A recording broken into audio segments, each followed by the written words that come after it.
Hey everyone, and welcome back to Impossibly Kosher. Today we're going to be making the most incredible, authentic Greek tzatziki that you'll ever have. Packed with garlic, plenty of cucumber, and beyond delicious. Alright, let's get started by taking a cucumber and grating it completely. Many people think tzatziki is a complicated dish to make. I think you're going to be pleasantly surprised at how easy it really is.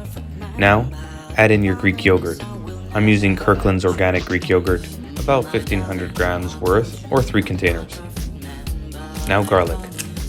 Play some Pac-Man with it. Yum, yum, yum, yum, yum. Crush, crush, crush. Add as many as you want, but the more, the merrier. I'm using about 8 cloves of garlic, making it deliciously garlicky.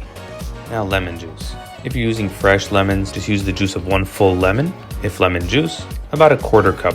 And extra virgin olive oil. A good 2 tablespoons. It'll give it a nice, great, rich taste. Sea salt next. About 1.5 tablespoons or so.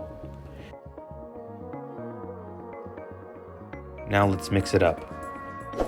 While mixing, give us a thumbs up and hit the subscribe button to keep up with all our videos. Now taste it while you're mixing it. If it's missing salt, add. If it's missing lemon, get some.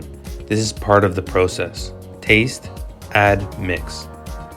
Now back in the container they go. It's so much easier than using Tupperwares. Best part, you'll have leftovers in the bowl to eat right away. And what you'll be left with is a deliciously garlicky, cucumber-packed, authentic Greek tzatziki that will have everybody double dipping for a second bite. Get on those covers and put them in the fridge to enjoy throughout the next week or so. There you have it, fresh tzatziki, right here on Impossibly Kosher. Like that video? Don't forget to click the subscribe button down below, give us a thumbs up, and hit that bell to get notified of future videos just released.